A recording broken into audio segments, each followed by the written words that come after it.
let's get this party started. Alright, let's start up here. So I got the heatsink compound, I got the new chips. I might have to resolder the I got it in bypass now. I'll try it see if it goes into bias without any RF at all into the pallet. It should. We'll see what happens. So that's where we're at. Taking these two off and putting the new ones on there, but a little ways to go to get there. I wanted to make sure that, because there's only one drawing current. So what I did was I took I transmitted. I still left it jumped out, so that a high power pallet isn't in the circuit now. And what I did was I transmitted with them both off, and I turned one on at a time, and confirmed that this one still draws current, although it's 4 amps at idle, and it should only be about 3. So it's drawing 4 amps at idle. It could be this one screwing it up, but whether this one's in or out, it always draws 4 amps. And this one doesn't draw anything at all. So I marked it. We're going to go ahead and fire up the iron, and I think I'm going to use Chip Quick. I'm going to go get the correct Allen wrench to get these loose, to take all 4 bolts out and yank them out, and see what we got. So I got the big flat tipped iron heating up. Smell it. So I'm going to go ahead and take these off. I guess they're pretty particular for this amp.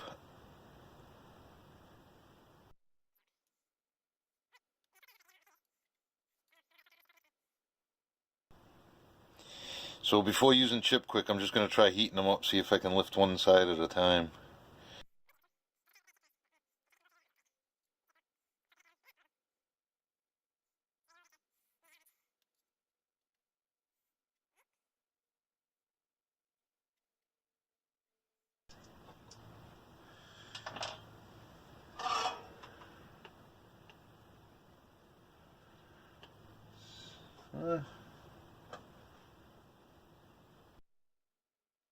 Cools off so quick, that's the problem.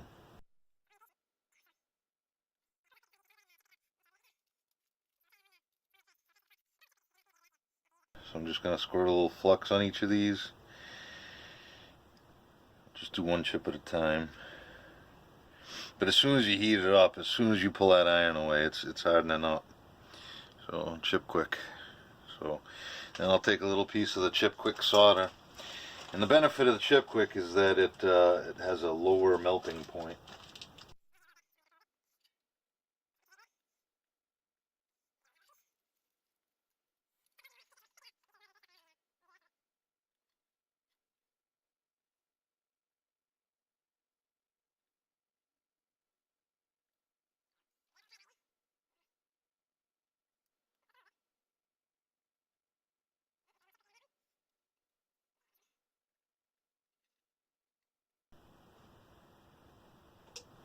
There it goes.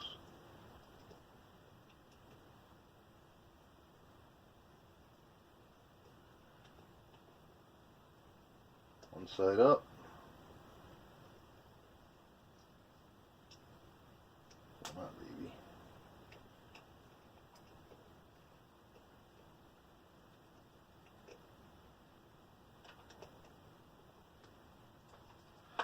So one side up. Try wrecking the underneath because I want to see how much heatsink compound comes out of the factory. Just going to hold that up for a second, let it cool off.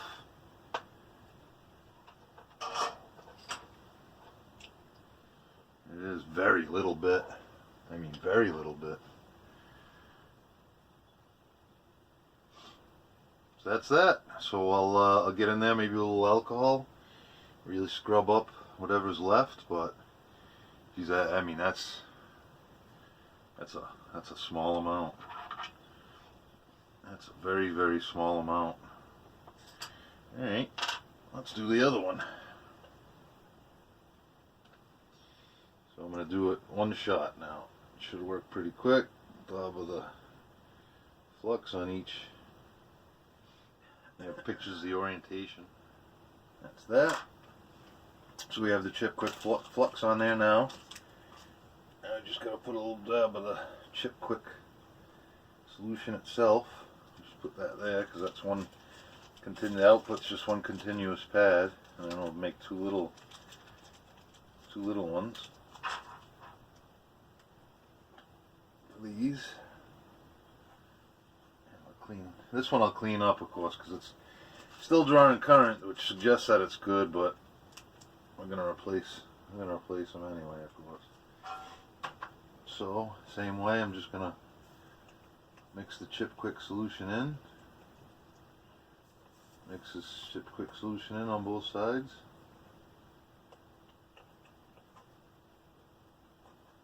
Let me grab a little implement.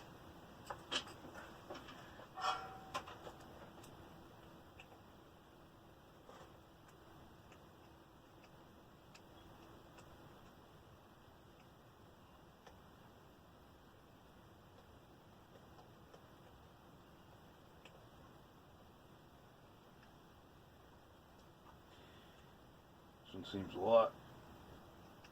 This one actually seems fixed to the board a little bit better. There it goes. This goes one side. And there's the other side. Isn't that easy? Isn't that amazing? Same thing. Very little bit. Very little bit. Try to get it so it doesn't have the glare. What you can see is a very little bit. So I'm going to go ahead. I'm going to clean everything up and get rid of as much chip quick off the pads as possible. I'm going to wick all that away and put all the heck out of them with rubbing alcohol. I got all the burnt flux back off of there and cleaned up as much. You could still see a little bit of the old heatsink compound in the corner, so I'm going to go ahead and clean that up a little bit, and then what I'll do is I'll take the new chip, take one at a time, and try laying some heatsink compound, but I say just put a couple dabs and then smooth it all evenly across the whole bottom. So it just needs a little tiny bit, and then by evidence of the ones I took out, it was just a very little bit in there. So all cleaned up, ready for the new pad. I just put a little bit of fresh solder on each one of the pads. As you can see, I just swirled it around, make sure they were clean. And here's the new ones. So we're gonna make sure they fit, figure out the orientation, and then break open the heatsink compound. Here's the way they were wrapped up. There we go. Shiny. So that one was this way.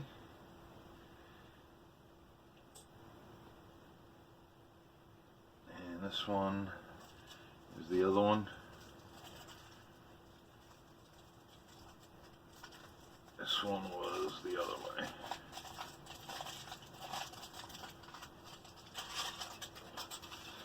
Keep in mind, before I started doing any of this, I yanked the 220 line out of it. So they're going to be facing each other.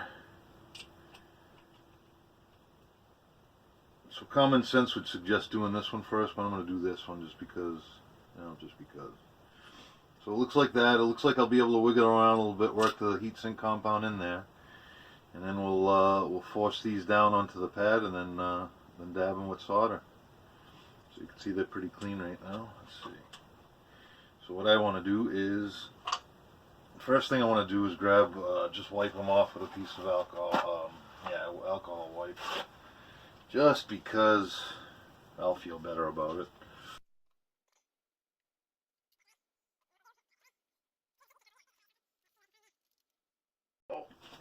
So crack this baby open. I already ripped the sealer part off. It's good, I'll be able to seal it back up.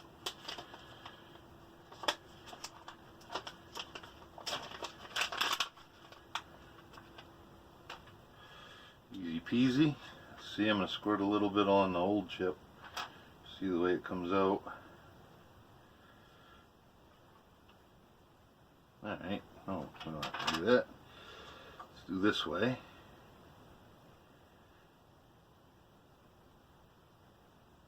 It's probably too much, but that's okay. I'm going to go ahead and use an old BJ's Club card. Make it as even as possible.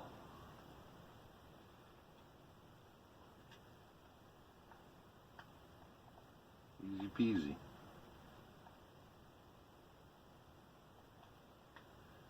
Probably still too much, but once I get an even coat, we'll go ahead and give it a wipe. Looks pretty good.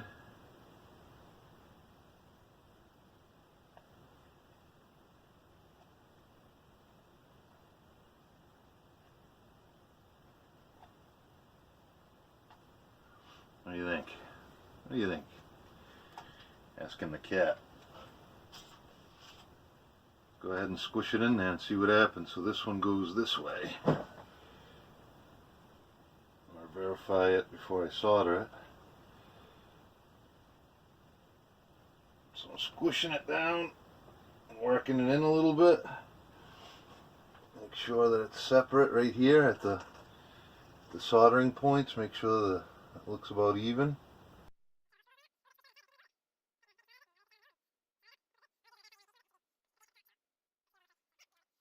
So what I'm going to do first is bolt it down.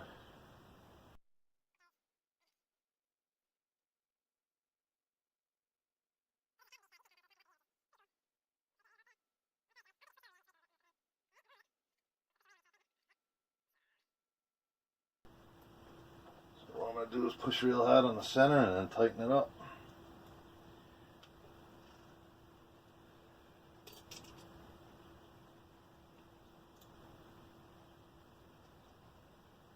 Here we go.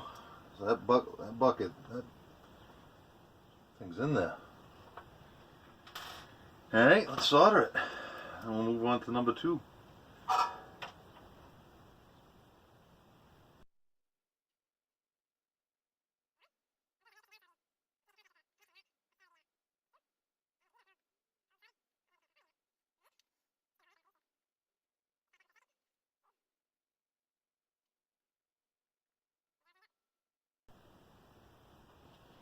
So, that looks like it. One down.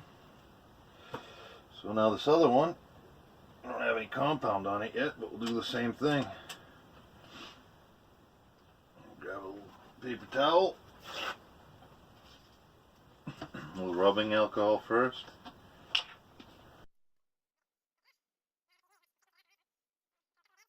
Start at one side. Let's try with that.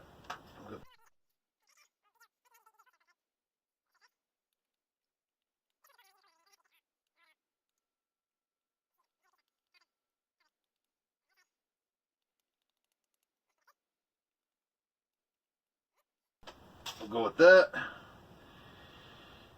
Same thing, you're going to be facing each other. Get it in there and squish it down. Move it around. Really work the heatsink stuff in there. Alright. Get the bolts.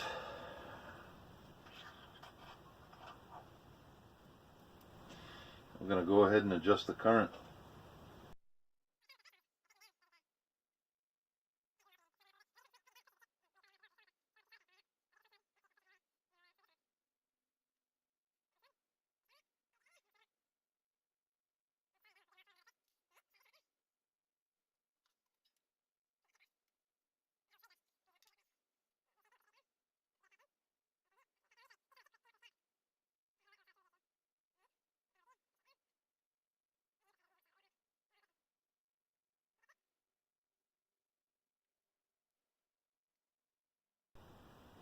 Alright, look at that. Job done. So now, like I said, they're all soldered in. I'll probably do, I don't know if I'll clean up that little bit of flux. I'll tighten the heck out of them here. Jings is doing a seal of approval. And boom. Let's see. So we're going to put them, shut them both off, make sure they draw current. We'll go from there. We'll adjust up the current.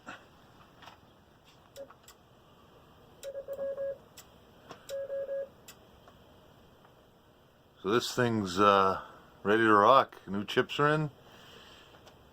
I got 20 watts of drive. Let's see, 20 watts of drive. The LP100 saying 1300 watts. This one's saying about 15.